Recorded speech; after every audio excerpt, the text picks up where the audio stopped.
Against a backdrop of some of the artwork entered for the scholarship, the state member for Waratah, John Price, announced the winner. Speaking for the Planning and Environment Minister Bob Carr, Mr Price said there is a strong case for the preservation of all remaining areas of rainforest and wetlands in New South Wales. He said with the planned gazettal of the Glenrock State Recreation Area, 44% of the Hunter coastline will be under the control of the National Parks and Wildlife Service. It was to encourage interest in conservation that the service last year instituted the scholarship for Newcastle College.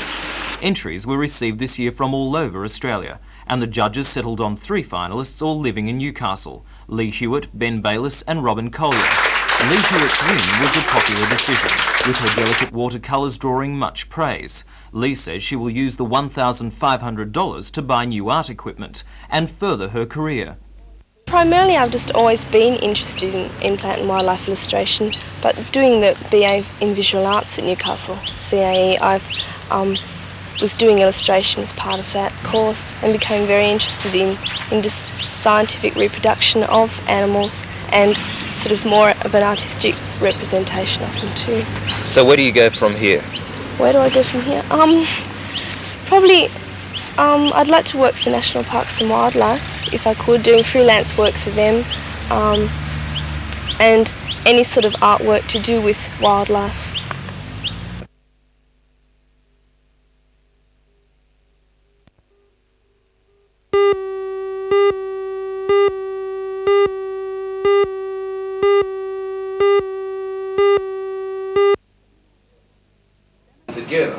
The seminar was arranged to explain the Australian traineeship system to industry, local government bodies and the public. The system has been designed to provide a new transitional path for young people moving from school to work.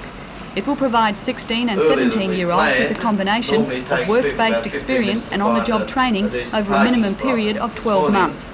The government has encountered problems, however, negotiating agreements with industries.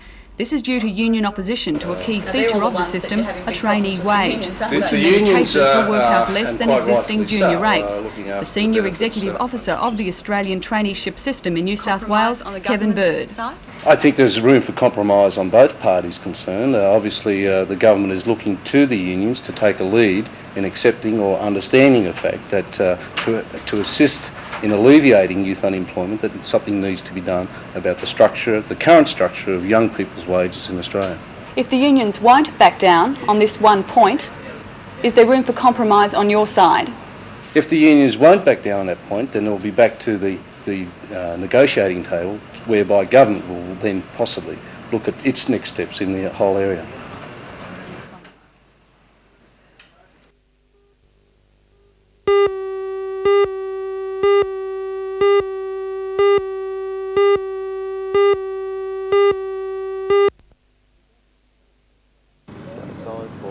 The government's plan to integrate young offenders into the community in supervised group homes rather than placing them in institutions has been slammed by the residents of Conrad Close, Charlestown. Heated public meetings have been held and residents have littered the usually quiet suburban street with placards blasting the Department of Youth and Community Services. The residents are worried about the type of offenders to be placed in the homes. They claim their children will be at risk and their land values will plummet. Spokesman for the group, John Cooper, wants to talk to Mr Walker and member for Charlestown, Richard Face, to convince them to establish the home somewhere else. Well, what I'll settle for is if they listen to the views of the local community and they adhere to those views. And at the moment, those views are for Frank Walker and Richard Face to listen to what we've got to say and to take the proposed hostel away. Mr Walker, who is opening a Landcom office the idea in of getting the industry together, says he has spoken to every other residents group involved in the group home scheme, but he flatly refuses to engage in a confrontation with the people from Conrad Close. One of the things that really annoyed me was that they said they would make a life of misery for the young children that were in the home. They would behave in such a way that they couldn't fit into the local community. I thought that sort of attitude and that sort of behaviour just didn't fit them for a ministerial visit. Although, as I say, I've seen everyone else concerned. So there won't be a group home at Conrad Close? Oh, there will be. There will be. A meeting of people likely to be affected by the establishment of another juvenile offenders home took place in Maitland last night. The Department of Youth and Community Services is believed to have completed contractual formalities of buying the house in Regent Street, Maitland, and according to Mr Walker, this too will go ahead. However, a group opposed to the positioning of the home says it's prepared to continue to fight against it. Bill Willard lives next door to the house. He used to work for the Department of Youth and Community Services, and he's angry about the way the whole thing has been handled so far. Well, our first grievance was the way that we found out about the cottage coming here. We weren't approached by anyone. The owner told me last Wednesday, and it came as a shock. We went to Mr Walsh on Monday, our local member, and he told me that, according to him, that we weren't supposed to know.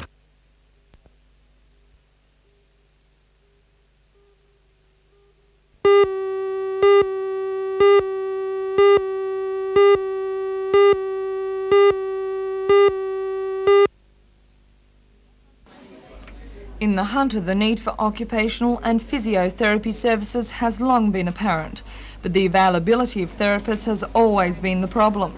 Over the past few years, physiotherapy units at Singleton and Cessnock have had to close because they couldn't be adequately staffed. The demand for physiotherapists is increasing as the department tries unsuccessfully to fill positions at hospitals for the elderly and the developmentally disabled.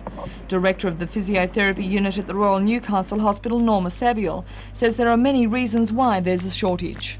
Not getting enough in the first place being trained, and then secondly there is a discrepancy in our ward that hasn't been a catch-up for the last 4 years, which does influence people.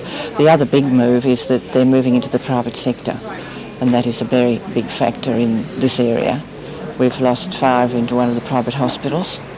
There are others moving into private practice, and the two things are associated, of course.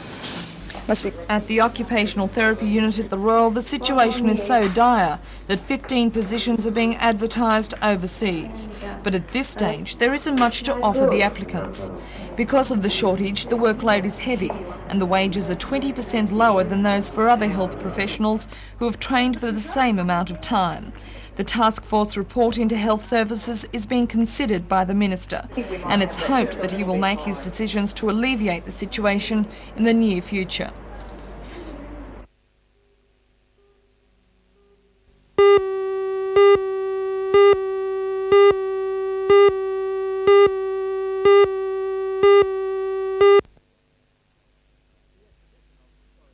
The exhibition of historic photographs opens in the town's St James Parish Hall tonight and traces much of the town's early history.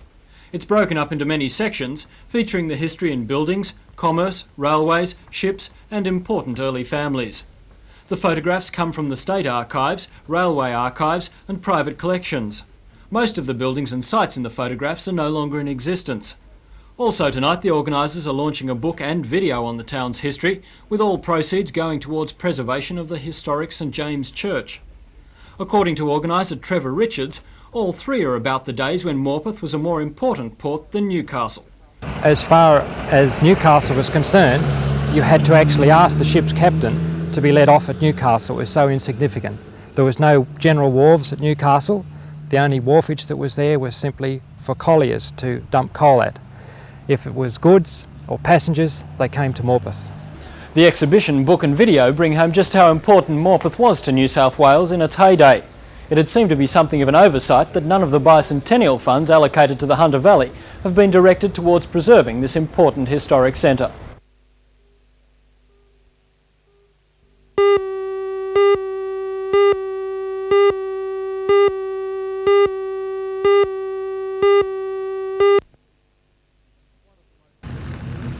One of the most serious accidents in the local area occurred at the intersection of Industrial Drive and George Street, Mayfield, at around 7:30 last night. A late model Sigma sedan travelling west along Industrial Drive hit a stretch of water on the road and skidded out of control into a power pole. 3 people were in the car. The passenger in the front was trapped by his legs.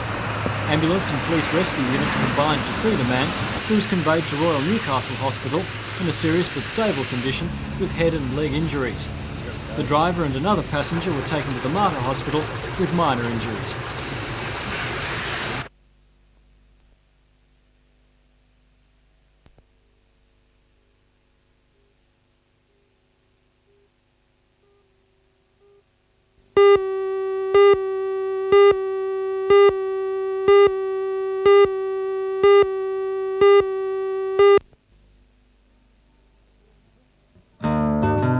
exhibition of historic photographs opened in the town's St James Parish Hall last night and traces much of the town's early history.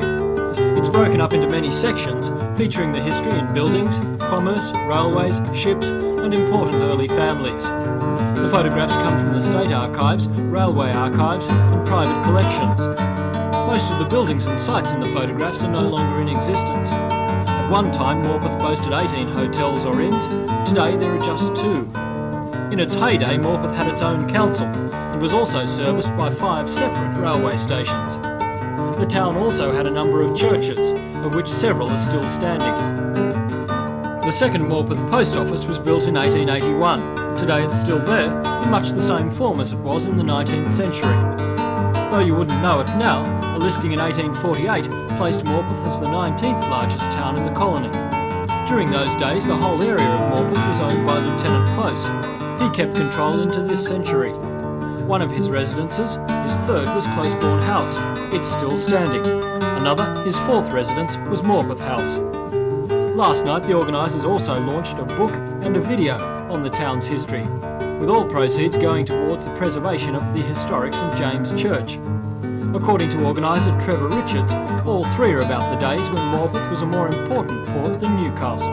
As far as Newcastle was concerned, you had to actually ask the ship's captain to be let off at Newcastle. It was so insignificant. There was no general wharves at Newcastle. The only wharfage that was there was simply for colliers to dump coal at. If it was goods or passengers, they came to Morpeth. Morpeth in its heyday was not just the town in the Hunter Valley, it was the town in the whole of north east New South Wales, right up into Queensland. Every new immigrant either came to Sydney or they came to Morpeth, and often the ones who came to Sydney then came straight up to Morpeth on the ships and settled the Hunter Valley, the New England and southeast Queensland from Morpeth. The exhibition, book and video bring home just how important Morpeth was to New South Wales in its heyday. It had seemed to be something of an oversight that none of the bicentennial funds that have been allocated to the Hunter have been directed towards preserving this important historic town.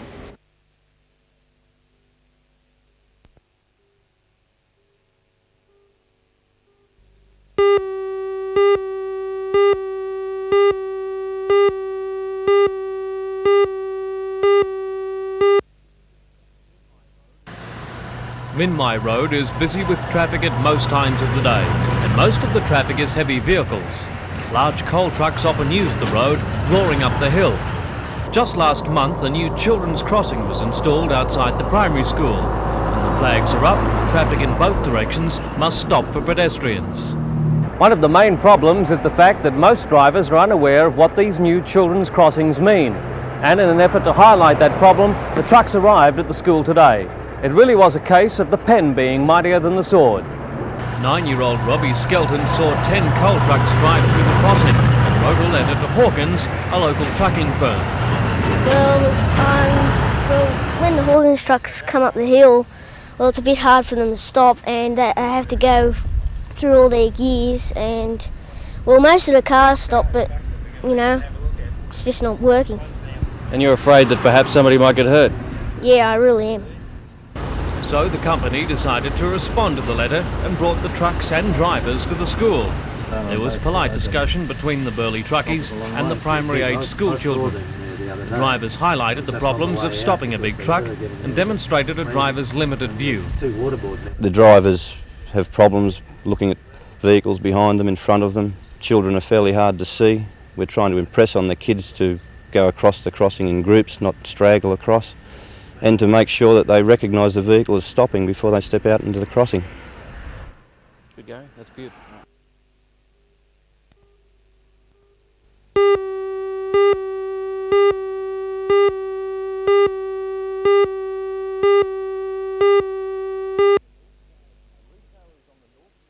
Retailers on the north side of High Street, Maitland, are angry over new parking arrangements which they say is destroying business.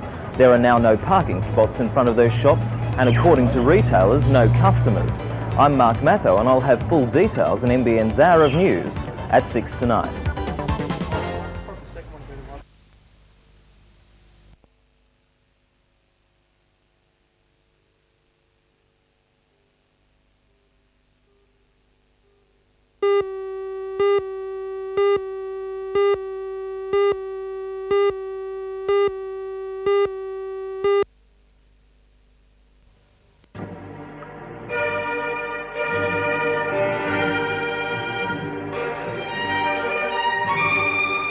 The Hunter Orchestra has been successful in securing 2 grants from the Music Board of the Australia Council.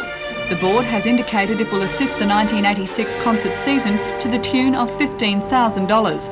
It will also provide in excess of $8,700 to establish a permanent ensemble. This will form the backbone to the orchestra. The ensemble will also participate in a chamber music program. Chairman of the Hunter Orchestra, Professor David Frost, says the funding allocation is designed to encourage the orchestra to maintain its high level of local sponsorship. Well, they've been a little cunning. I think we get the 8,782 direct, but the 15,000 they'll allocate it on a 1-for-2 basis, $1 to $2 that we raise in the community. They were so impressed by our fundraising that they want us to carry on, and they'll match it 1 for 2. You've been looking for this sort of sponsorship and recognition for some time. How great an achievement do you consider it? Well, it was there for some time. We had our inaugural concert in April. We put in our request for grant in May. So I'm a little surprised that at the first attempt they've bitten on the hook. We're quite delighted. They have monitored our standards very carefully. They've attended concerts, they've heard tapes. They're apparently very impressed with the quality of what's been done here, and we take it as an accolade for what's been achieved. Do you think funding from the Premier's department will also be forthcoming? Well, I'm told they work hand in hand, and I think it very likely that we shall also get funds from the Minister for the Arts in New South Wales.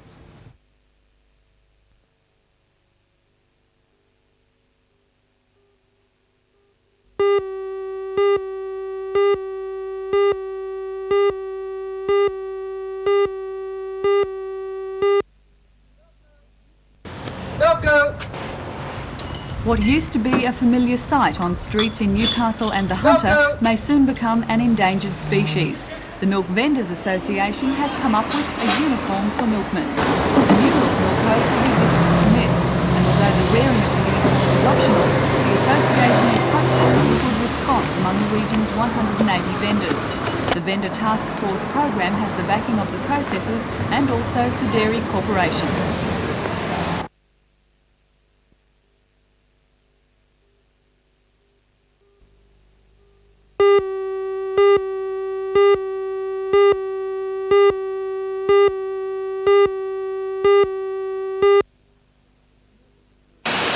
The merger proposal was first floated in March when the Hunter Valley Cooperative Dairy Company, or OAC, and the Sydney-based Dairy Farmers Cooperative Limited foreshadowed amalgamation offers to the Singleton Dairy Cooperative. A formal merger proposal then followed from OAC, which the directors of the Singleton Company have been considering since. A decision on it, however, can only be made at a meeting of Singleton shareholders, and then only with the endorsement of at least 2/3 of those shareholders. At this stage, no date has been set for that meeting, so the likelihood of a merger occurring within the next couple of weeks is rather remote, although the directors of Oak say they would like to see the ball rolling before Christmas. In the meantime, the 100 suppliers to the Singleton Dairy Cooperative are tossing around a number of major questions, namely what benefits would follow from a merger, and along the way, what changes in marketing and servicing would they have to accommodate. Of course, there would be a rationalisation of the activities of the two cooperatives. Oak, with 331 producers and sales last year of $55 million, has factories at Hexham and Muswellbrook. By merging with the Singleton Cooperative, which has a factory at Singleton, all the Valley's milk producers would be serviced by the one group, and all their produce marketed together. Whether products like Singleton cheese, for instance, would still be marketed under that or a new name is yet to be determined, and only will be if and when the merger occurs. And at this stage, that's still to be decided by the shareholders of the Singleton Dairy Cooperative Limited.